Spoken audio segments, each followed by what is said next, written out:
And we're going to start with Zhu Lei, who is an artist from the Cultural Research Institute of the National Academy of Arts.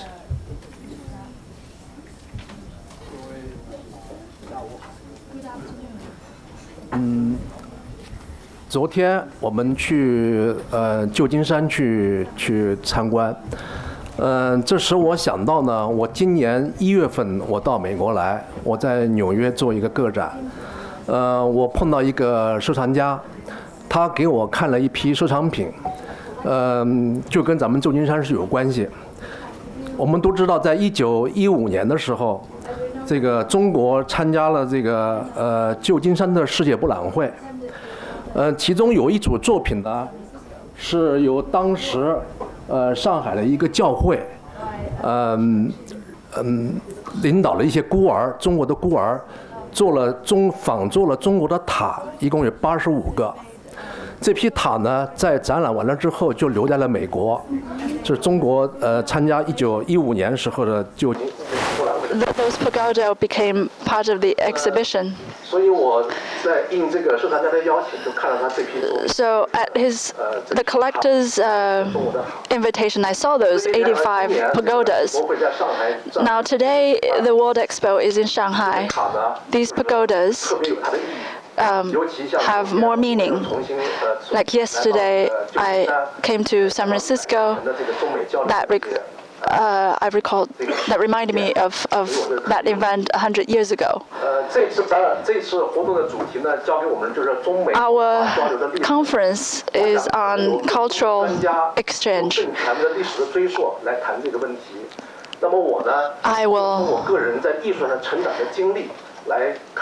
I will talk about this from my personal experience. In my own eyes. In my recollection, a first large-scale American art that I saw was in 1981 in Shanghai Museum. There was a American exhibition of American originals collected by the Boston Museum. I still remember a painting called the bell.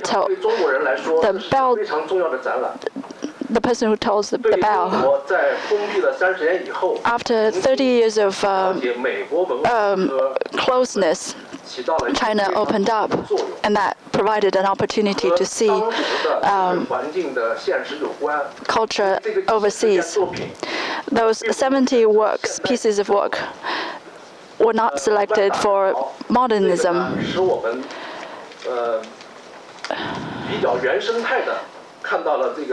And we had the opportunity of seeing some earlier American history. In the beginning of the 80s, China was undergoing cultural rebuilding because the Cultural Revolution had required a new beginning.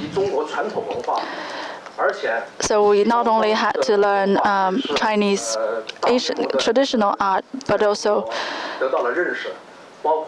we were introduced to Western art. So as we say, we have ancestors in the past, we have followers in the future. So we, at the time, not only had to recite Tang poems, Tang and Song poems, we also had the opportunity to read translated American poems.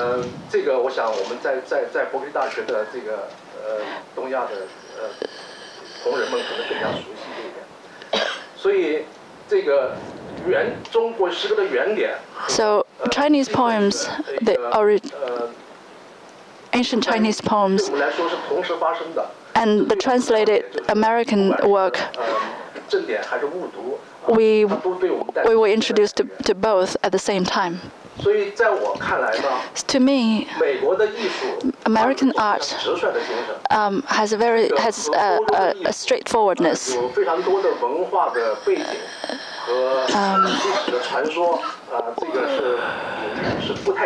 which is somewhat different from European art. American art, there's a directness, some original and basic power. In the morning, Professor Mo Yan discussed his inspiration or influence from American literature. So the original force of life that exists in American art, it was very easy to resonate with us. So in the early 1980s, for example, Father by Luo Zhongli. It was a very famous piece of art in the 1980s. The inspiration came from American portraiture. We can also see during or after Cultural Revolution, the general public hurt by the Cultural Revolution,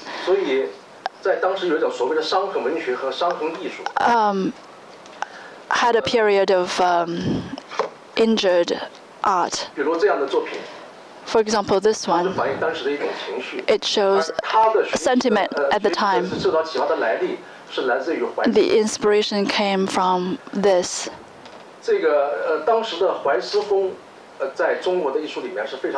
So this sentiment was very popular at the time. So this humanitarianism work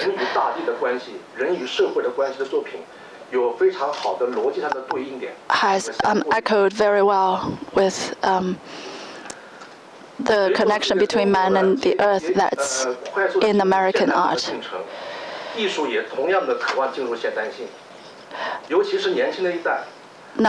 Nowadays, with the younger artists, in 1985, Yao Chengbo had a personal exhibition.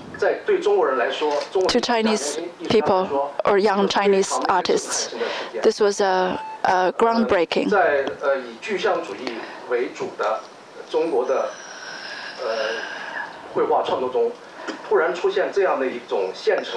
Which stood out very distinctly in the Chinese art community. So American modernism, like that of Whitney, was embraced wholeheartedly.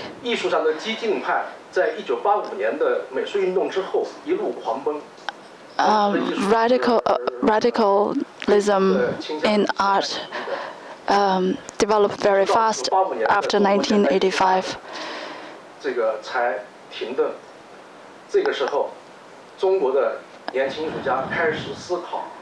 Then, after that, artists in China began to go a different direction. In the 90s, there's a new trend, which is political spectrum, which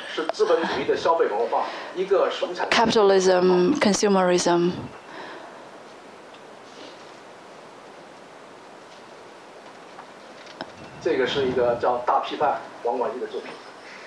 This is called big criticism.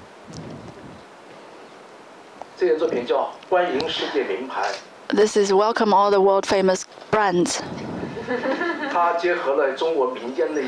which combines Chinese folk art.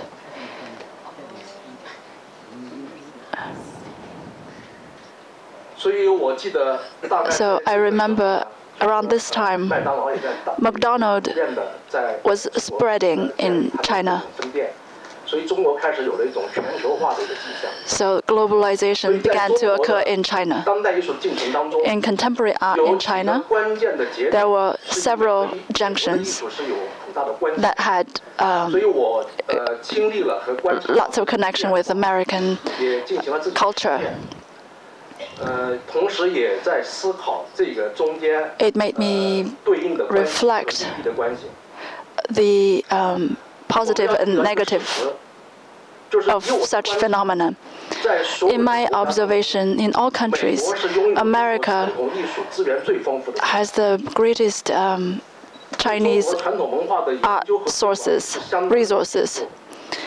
And study of Chinese studies are also the most prolific in America.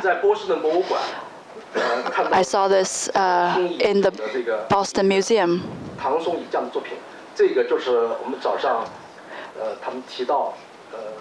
This was mentioned in the morning. This was done by a Song emperor, an emperor in the Song dynasty.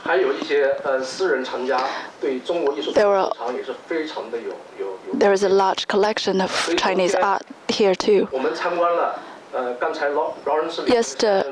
Yesterday we visited the museum. We saw a very good piece of art there. Unfortunately, I had to buy tickets yesterday.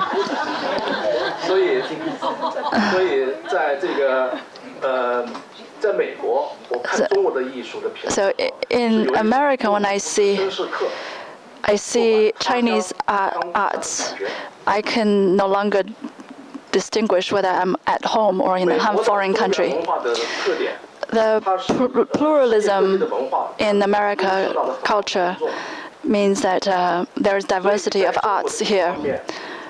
As to Chinese art, New York Guggenheim Museum had a very important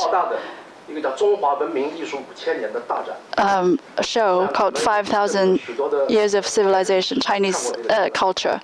You may have seen that. This was very interesting. It dramatically was separated into two parts. One was Chinese classical culture, and the other part is contemporary Chinese culture, on different levels, respectively, different floors. It's just like it's just like one country, two systems.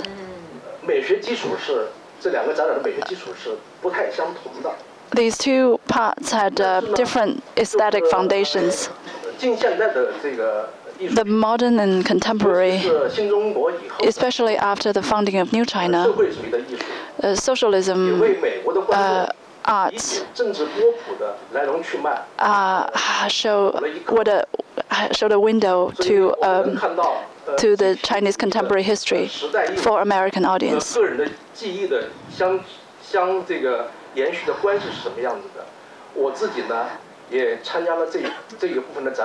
I was involved in that exhibition myself.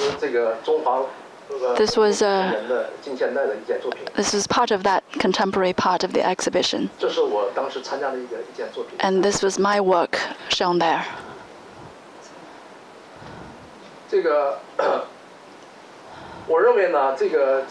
I feel that these two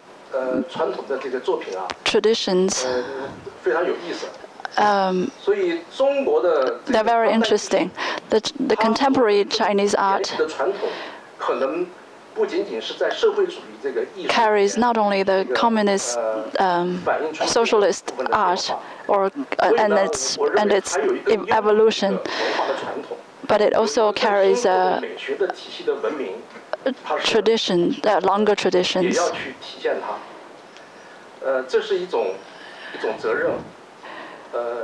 It's responsibility,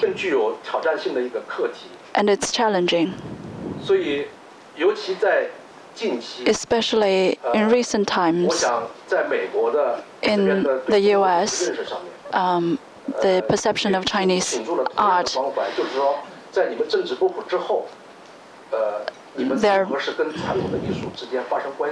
may have been the similar kind of reflections between the modern and the traditional. In December, the Boston Museum will have an exhibition called Being Apprentices of Ancestors. There are two classical artists. Or their selected works. And there will be contemporary creations of the same theme in renewed interpretation. This is one example by Liu Dan. Another one, Liu Huayi. These two artists have both lived in New York for a long time, and they have returned to China to continue their art. So in Beijing, there was also an important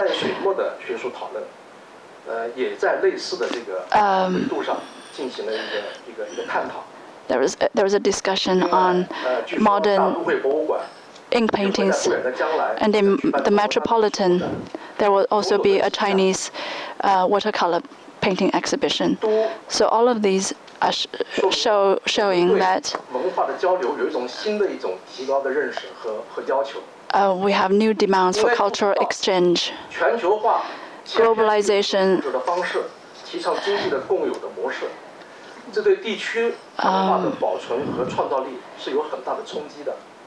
the commercial style of globalization has negative impact on cultural diversity. The market and commercialism commanded high price, but some real art has been neglected. So in universities, in the past, only the best students can go to Chinese painting programs. Nowadays, there are a lot fewer applicants to Chinese painting programs, because such program requires nurturing and long preparations, hard studies. It doesn't provide quick gratification, and lots of younger artists do not have that patience. They can do video, the decorative arts, and they have international channels to exhibit such kind of work. In 2008,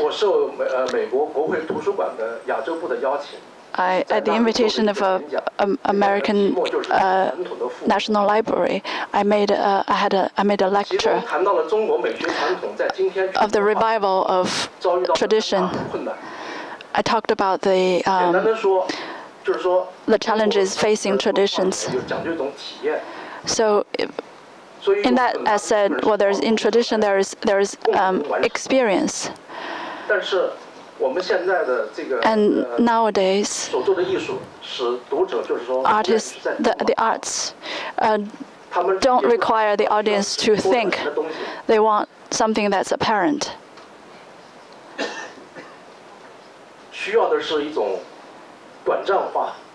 Speedy entertainment. So, this is what's happening in art today. But in Chinese art, there is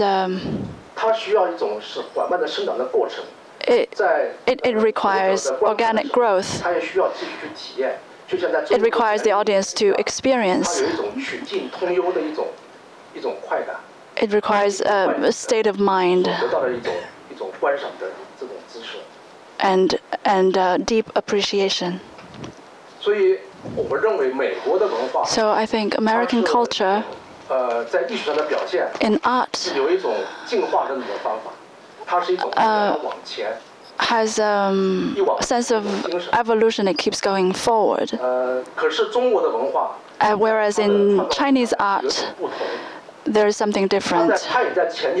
While it is going forward,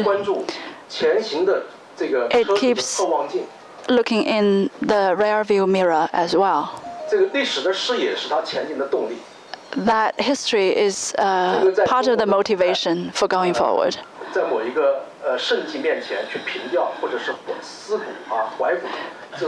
Reminiscing the past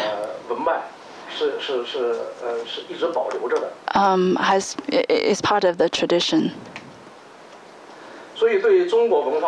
So to Chinese art, the vitality of art or culture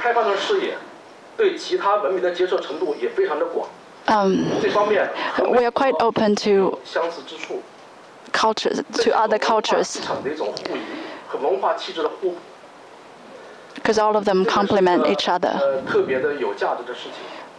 It's something of value. So to both of us, how much should we adhere to global values? To what extent we should maintain our tradition?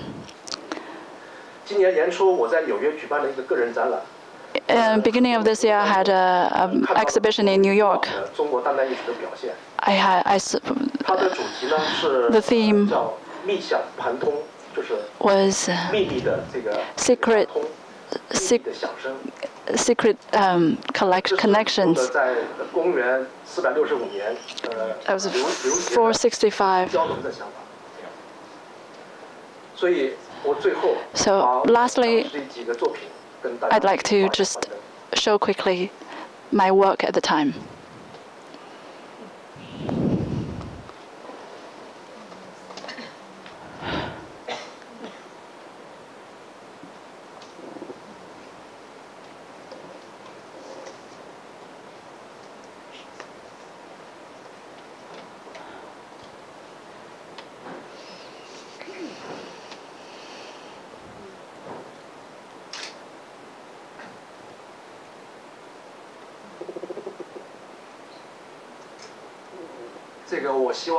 I hope the end of the world, I hope that my concerns, which are the same as Mr. Liu's, I hope this will not come. I hope we have a common, beautiful future. And now we're going to have Sarah Schneckloth, who's professor of drawing at the University of South Carolina in Columbia. Hi, thank you. And I'd really just like to first add my thanks to the Chorus of Gratitude for this event, its occasion, and the spirit of understanding that it promotes. And I'd like to say, as a practicing artist, that it's working. So in the course of the day of sitting here as someone who draws and someone who has always drawn the intellectual framing or the kind of philosophical insights into the work that I do from a very Western context, looking to the French, looking to Henri Bergson, I now feel that I have a new context in which to think about my own practice, and for that I'm grateful for all that's been shared already today. So, and this is my contribution to the Pollock parade of today, but I'll talk about that in a moment. But I feel like I have a fairly easy task today because I get to speak briefly about a fine art form that in itself is an act of translation. So I draw as my primary mode of expression, and I teach drawing. I run the drawing program at the University of South Carolina. And when I say that drawing is an act of translation, it's this idea of taking the world that is around us and the world that is within us and translating it into an image that then allows access for others to enter in to our experience of the world, our experience of our minds, but it's this flow between the two ways of being, the internal, the external, the other, and the self. And drawing itself, I think, is uniquely positioned to provide this kind of movement of thought. And contemporary drawing, as defined within the past 30 years or so, is a hinge in such a way that it's connecting two sides. It's connecting multiple sides. But in thinking in terms of history, looking at tradition and innovation, as we've cast those two, but on the side of traditional drawing, the act of rendering, the act of capturing a realistic, nuanced sense of the object that's in front of you and turning it into marks that accurately depict that thing. Landscape, figuration, these things that we associate with a more traditional sense of what it means to draw, contrasted with what's happening in drawing today. Its performance, its sound, its light. If you ask someone who draws what they do, they may tell you that they draw with their car in a parking lot, and that's a legitimate form of drawing. And in fact, it's such an expanded field that it's this playground of ideas. And a lot of people speak of drawing as the thought process made visible. So it's looking at bringing those two together, moving them both back and forward. It's a hinge between disciplines, between the two-dimensional and the three-dimensional. If you're thinking in terms solely of ink on the page, mark on paper, contrasted to a sculptural practice where you're moving the material. It's charcoal that is piled up and you get to be bodily engaged with the concerns of the material. And finally, thirdly, it's a hinge between cultures, as has been discussed extensively today. The mark itself functions as a hinge between East and West. So looking at the aesthetic concerns of figure and ground, mark and space, and what it means to bring the spirit of the artist onto the page. I think drawing is deeply concerned with that idea. And so speaking to the mark, this idea of the shared language, and I think it's interesting that three of us have turned to Jackson Pollock as a spokesperson for the expressionistic mark. So I can bring us someone else too. So Julie Meritu, who's Ethiopian-born but is living and practicing in the U.S. People who are affiliated with drawing, who are using this language of mark-based expression, are building on this very basic vocabulary of direction, speed, duration, intensity, pressure, all these concerns of the body. So how is the body interacting with the material, interacting with the page? So it's this triangle of concerns. And I believe that this idea of the gesture, this idea of this nuanced, body-driven mark that you make with your hand, that you make with your foot, that you make with your eyes, can say as much about an artist as the image itself. So it's a kind of extra semantic way of vitalizing the image. And both Meritu and Pollock are using these very basic elemental scriptures or scriptings of ink. And so how does the ink move across the page? What does my body as an art-making body need to do in order to create a particular quality and in order to evoke a certain kind of reaction in a viewer? And more importantly, in myself, where do I locate my satisfaction when I'm making this kind of work? And if I can, I know we're for time, but as I started in charcoal, and it was in finding that sensuous moment of sliding across the page and having this experience of looking at something that's in front of me, translating it through my body into a mark, and finding the conversation that builds between those marks over time. And the image itself takes on a particular kind of life, and it starts to breathe, and it starts to move, and through that it becomes more. And you don't know what's going to happen. There's this sense of openness and experimentation and hope and intuitive marking that comes to play. And just seeing over time how the marks conspire to create a form, and the forms take on a dialogue with other forms.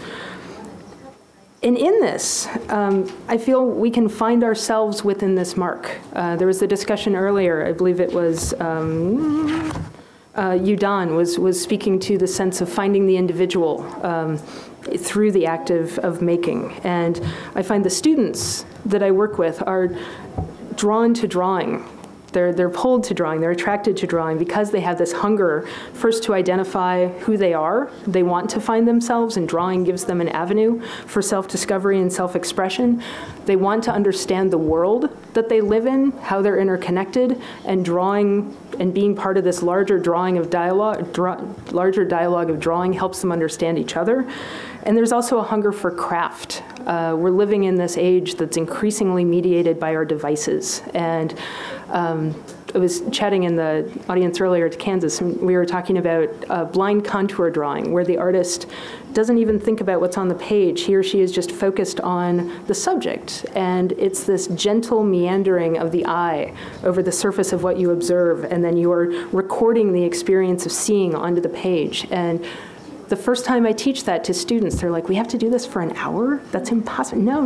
And by the time that the hour is gone, they realize that it's the longest that they've focused on something in possibly weeks. And there's a kind of liberation with that focus that I think is important to encourage, and there's desire for it.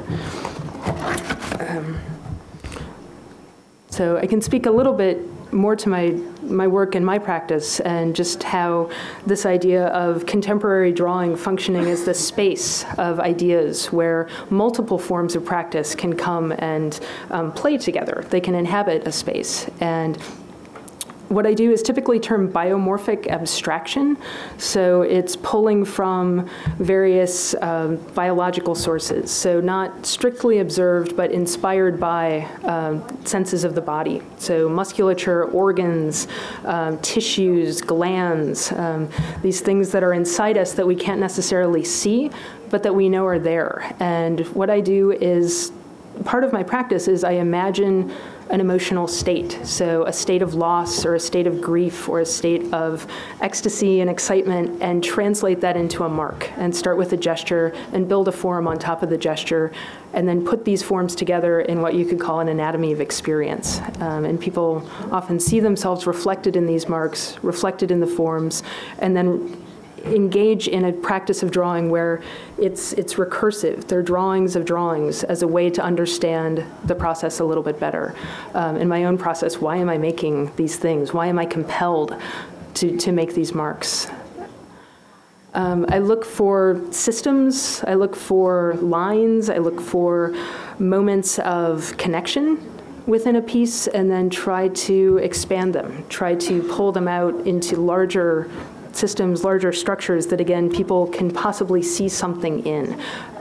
There's been a lot of discussion today about the inspirational qualities of nature and finding meaning in our world through contemplation of work that has a natural referent. So it's not a one-to-one recording, but it's inspired by, it's evoked by, and it speaks to being in the world.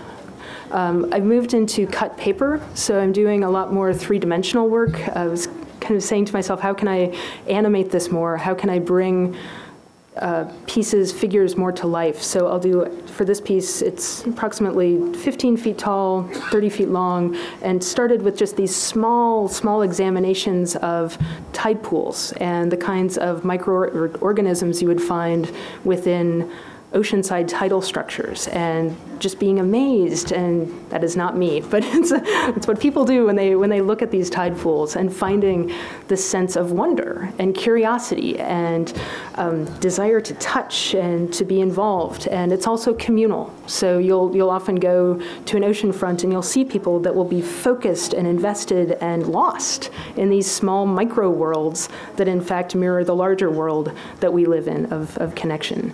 So the next phase of my practice has been to go from this experience of the communal and of the participatory and the tactile. So raising this question of how do we understand things not just through visual input, but also through tactile input and through action, through actually being physically involved in the making of a mark. So I create interactive drawings where there will be a drawing on a surface that is somehow troubled or has a sculptural element in it that can be manipulated and changed by a viewer in order to change not just the image, but the experience of the image, the encounter with the image, and also to give them a sense of investment, a sense of action or agency within it. So in this one, there's a large drawing that's covered with iron filings, and a viewer can take a magnet and pull filings from one area to another, covering an image, disclosing an image,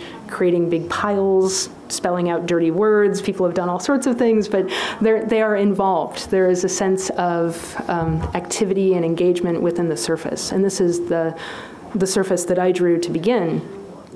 And then opening it up, and people will destroy things. That is what I've discovered, is that when you make art that says, touch me, participate, and even if you put rules out there, people will break rules, and they will try to game the system, or they will try to find a way to make a very unique mark that someone may not have made before, and there's a degree of risk involved in that. And so I've had people do horrible things to work, but it survives, and it becomes stronger as a result of that intervention and that test. Working with lenses, magnifying lenses. I do a drawing and then we'll cover it with various sizes of magnifying lenses where people can see the material at play. They can see what happens when two mediums overlap, what happens when ink hits charcoal, when crayon hits a surface, how does it splinter, how does it turn, how does it twist upon itself. And again, finding compositions within the larger system. And again, not dictating that they make those connections, but encouraging those connections, making them possible. These were drawings that are floating on a bed of air, evoking asteroid fields or cells within our body, or just drawings on air. And people will take a very literal interpretation, or they will abstract it. This was, I think this is a video piece that isn't working. This is one that was destroyed when someone decided that the best way to intervene was with his head. And actually started, dove into the drawing physically. But the idea behind it was to have a base drawing that was covered with all these plastic balls. And in order to find the image, in order to see the image, you had to physically move the pieces around, and they're continually in motion. So you, as the viewer, become someone who is acting on the piece. You're using your body. It may not be in exactly the same gesture that I used to make the drawing, but it recalls that, and it evokes that, and it asks you to do more than just look. You actually have to play the game. You have to be a part of the art in order to make some meaning from it. So it's rather overtly declaring a kind of agency and asking for a kind of action, and open. It's inviting a person to come and experiment. And I think that is at times. So, but in conclusion, though, I would like to say that contemporary drawing, I think the emphasis today in discussion of the calligraphic mark and just the thousands of years of work on paper, I think we're at a very vital time for drawing in both of our cultures. And the bridges and the connections that we've talked about making today are happening institutionally, but they're also happening through the individuals. So I think this is a wonderful time to be having this conversation. So thank you.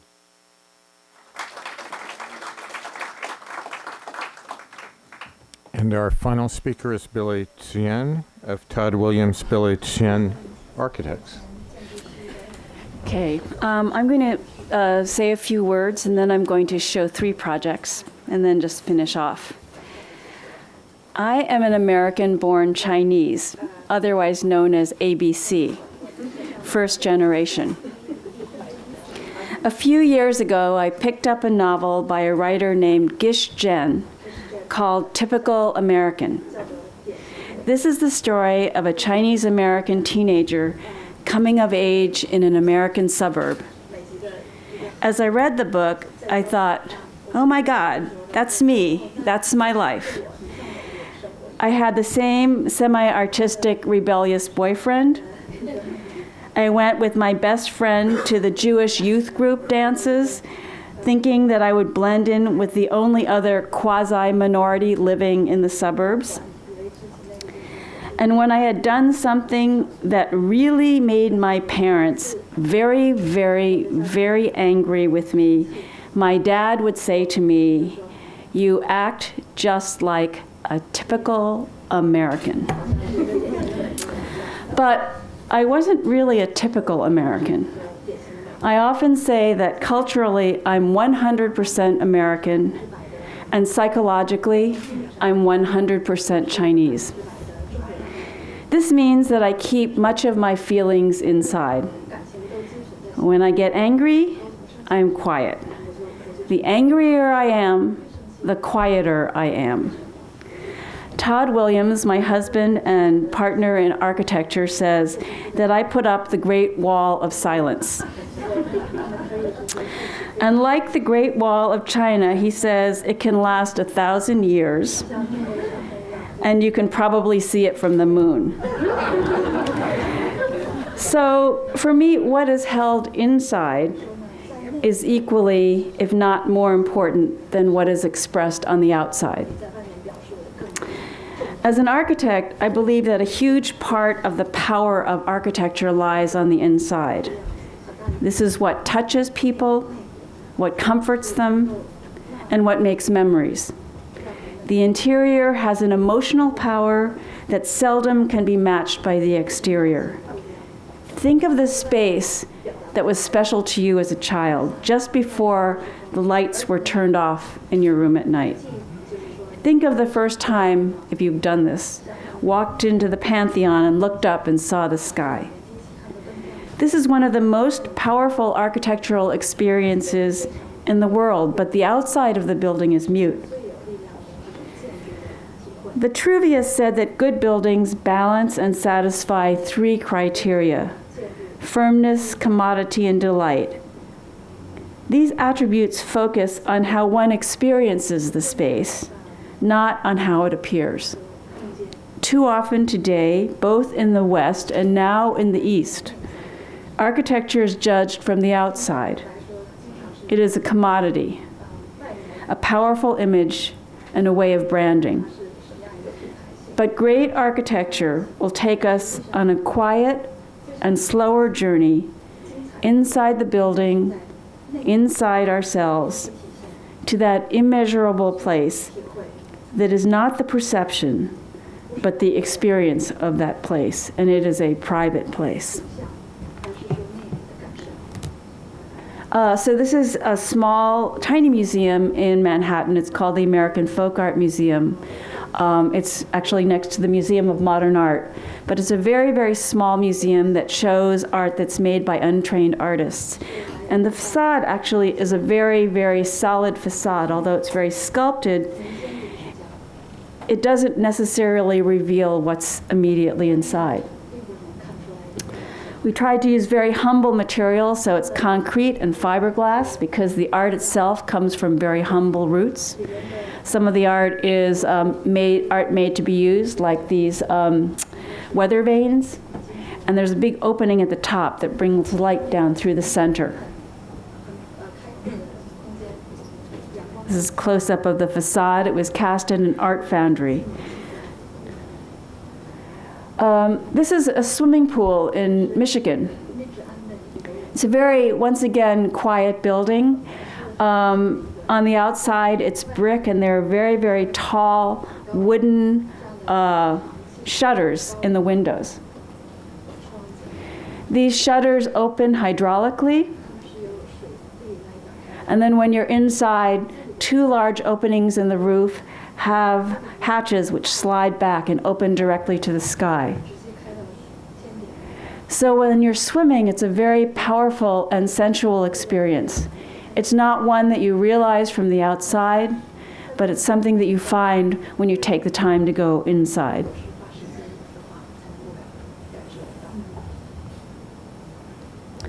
And then this third project is the project that's here that Don McQuaid talked about. It's the C.B. Starr East Asian Library. Now this building sits on Memorial Glade, which is the primary glade of the, I can't believe this is my phone. And I put it, sorry. Better yours than anybody else's. All right, I'm just gonna throw my purse over here.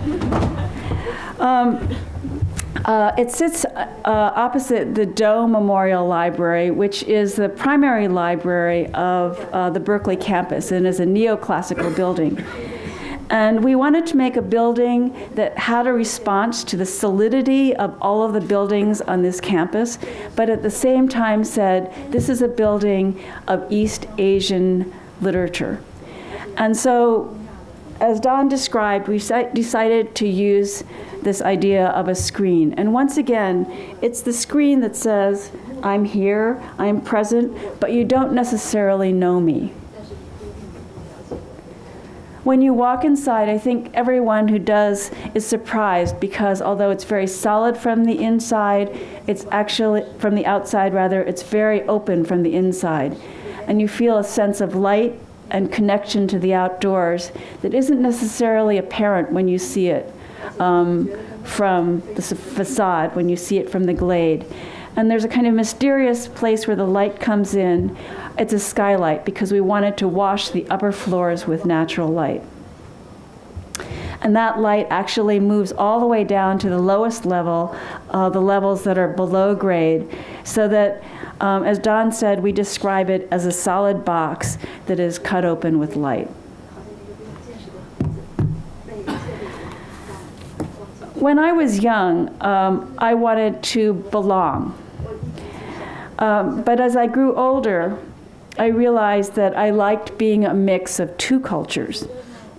In many ways, having your feet in two places is a creative place to stand. You're not bound by the comfort or the traditions of a strong cultural identity. You are an outsider. You can be a shapeshifter, and you are free. I asked our son, who is truly the product of an East-West dialogue, whether he considers himself Chinese or American. And he answered, "I'm not one or the other, I just am." So in many ways, this is a circle back to where we began, where we started. In the end, culture just is. Great work just is.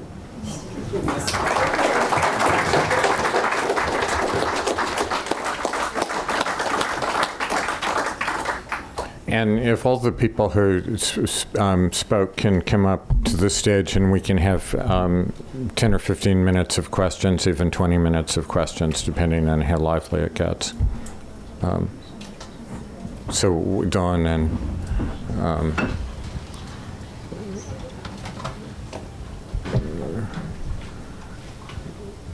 yeah.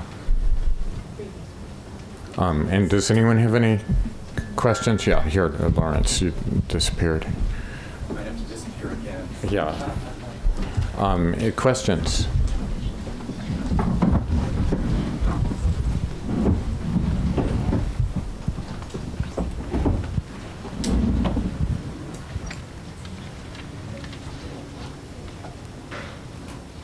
Yeah. I actually have a question for you. Yeah.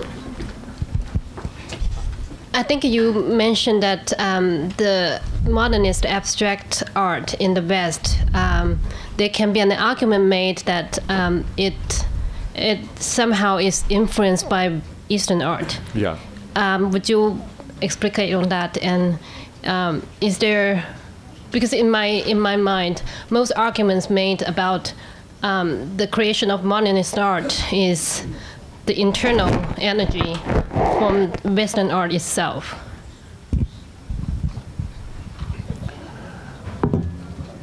To me, this is one of the great themes of modern art. I'm actually writing a book about this at the moment, and if you had to think about when this moment starts, you could trace it earlier, but it seems to me it's in the 1850s and 60s, particularly with the opening of Japan, where you have this sudden flood of Japanese prints, and it's a completely new way of looking at the world that Westerners are unfamiliar with. And it seems to me no coincidence that French Impressionism and the work of Monet and the work of Winslow Homer in the United States came right after that.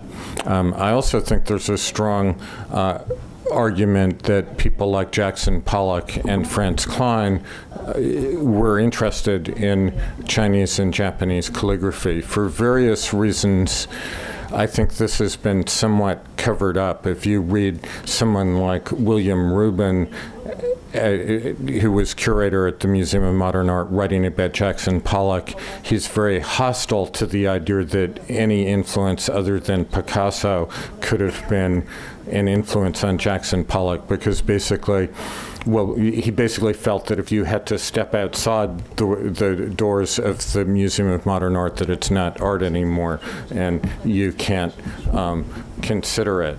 And it seems to me that there's a fundamental cultural process going on here that,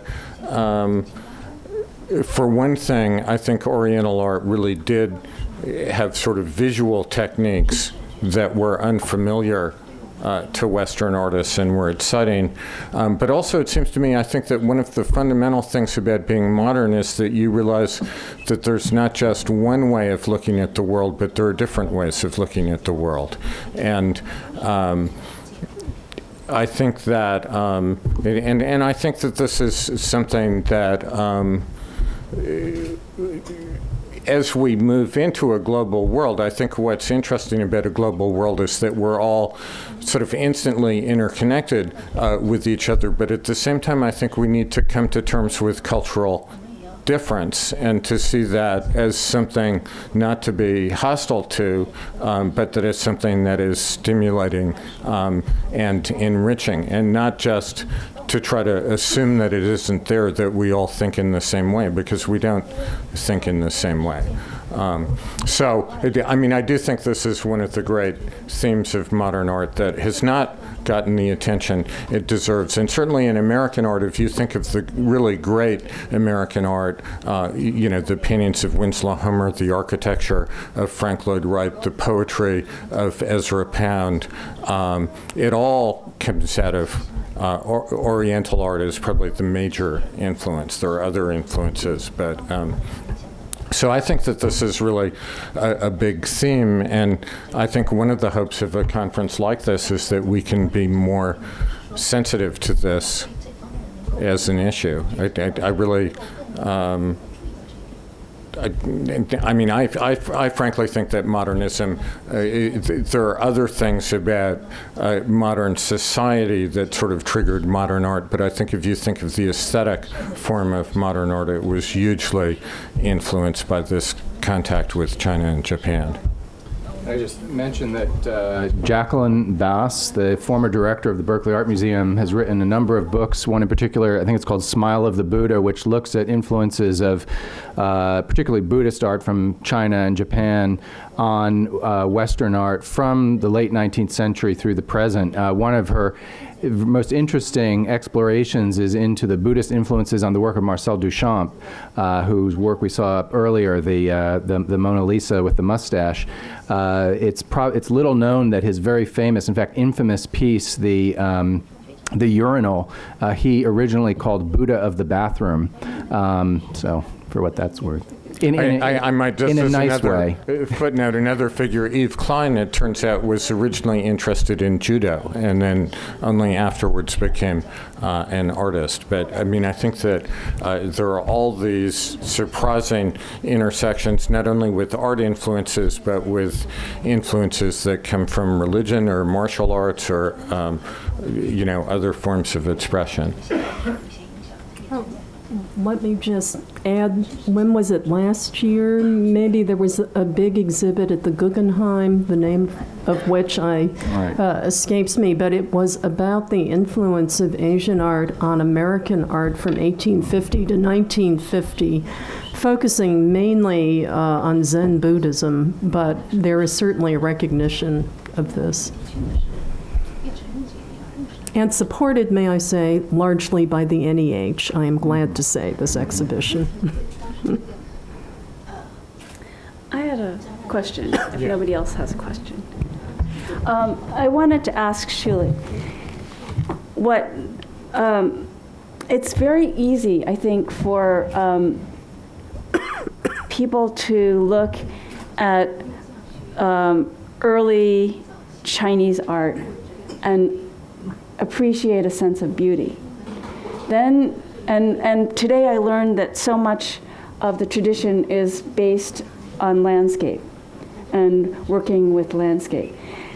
And then there's this sort of period during the Cultural Revolution when probably Westerners, and I'm the Eastern Western person, look at what was coming out and it seemed figural, but and in terms of technique, very good, but essentially about a kind of propaganda, and in a certain way, almost kitsch. So now I see that there's a sort of development more in contemporary Chinese art that is grappling with the figure.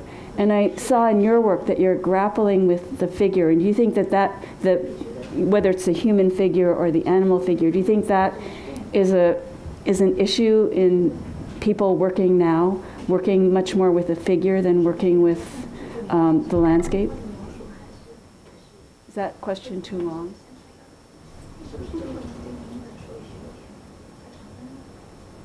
是问我吗？刚才是你啊，是我。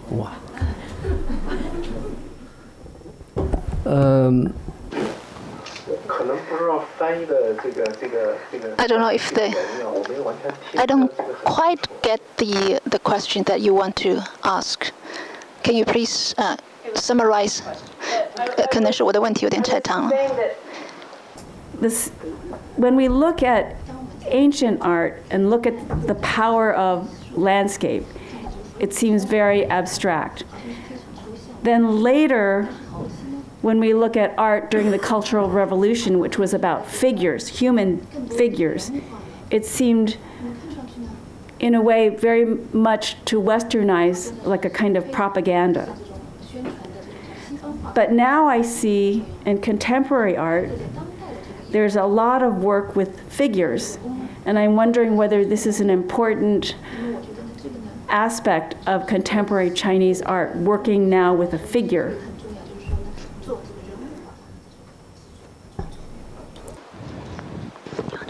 这个刚才那个田立明先生放的。Tian Limin showed some painting samples. There are lots of figure paintings.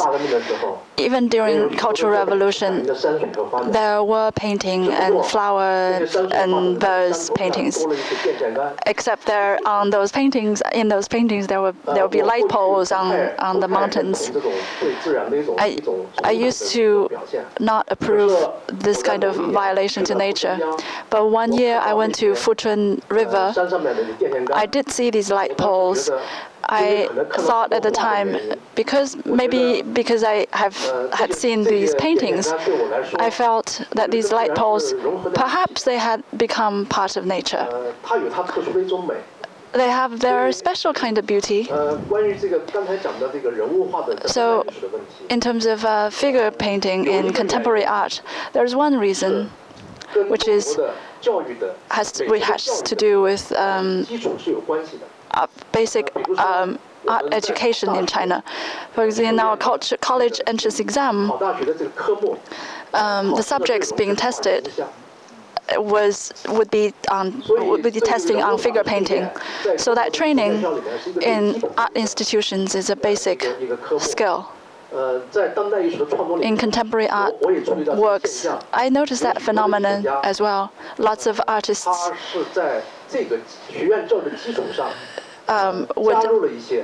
would evolve from that foundation.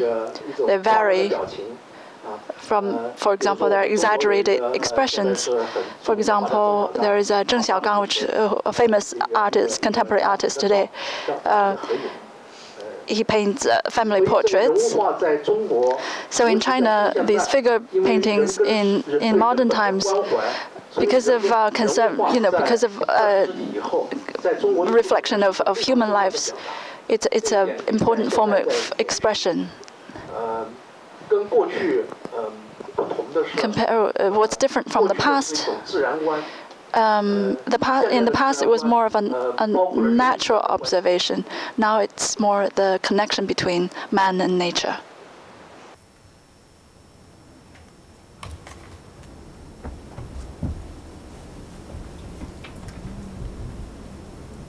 Yes. I have a question for Billy. Is there a mic? Does this work? A question for Billy. I appreciated your talk enormously for many reasons, one of which was that it helps me to understand why I get so nervous when my wife gets quiet. But apart from that, I wanted to ask you if you would be willing to say a little bit more about your theme of the interior versus the exterior. You spoke about it very expressively which gave, I think, a very vivid sense of how your architecture is a personal work for you. But I guess I found myself, and I'm very sympathetic to the view of keeping the exterior quiet and having the interior be almost a revelatory experience when you go inside.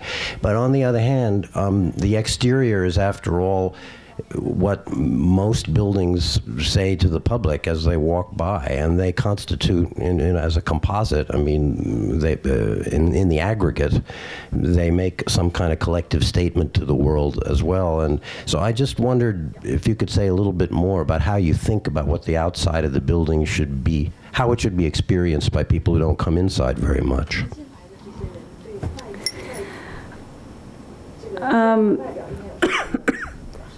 Well, I'd like to start out by saying that it's true that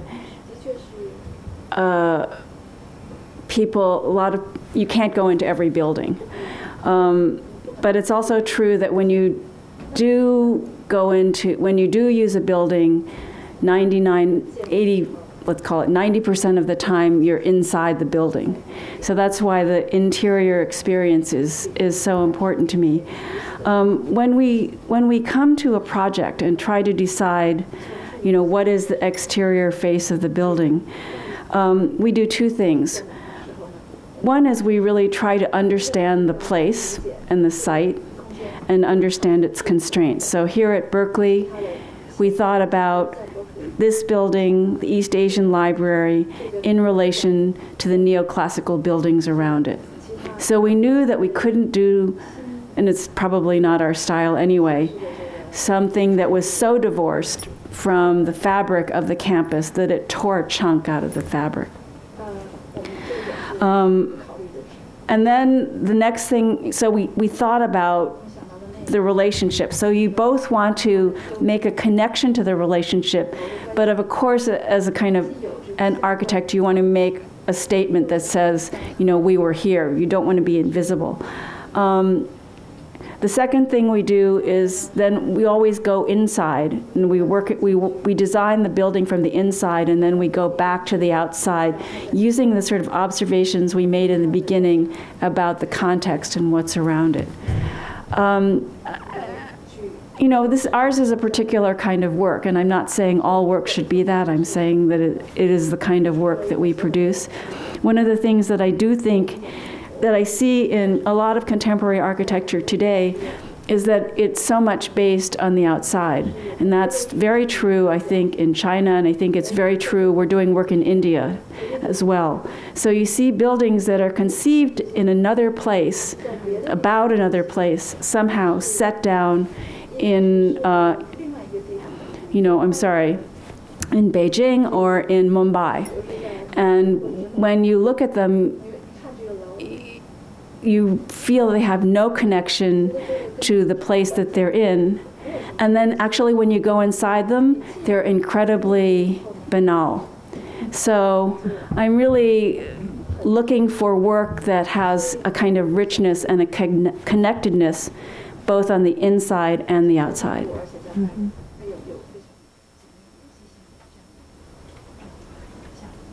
Other questions? It's probably a good time to stop, but thank you all. And my one comment is that I'm sorry that we had to cut the talk short. I think, many of these talks could have gone on much longer, and hopefully there'll be a future occasion for that.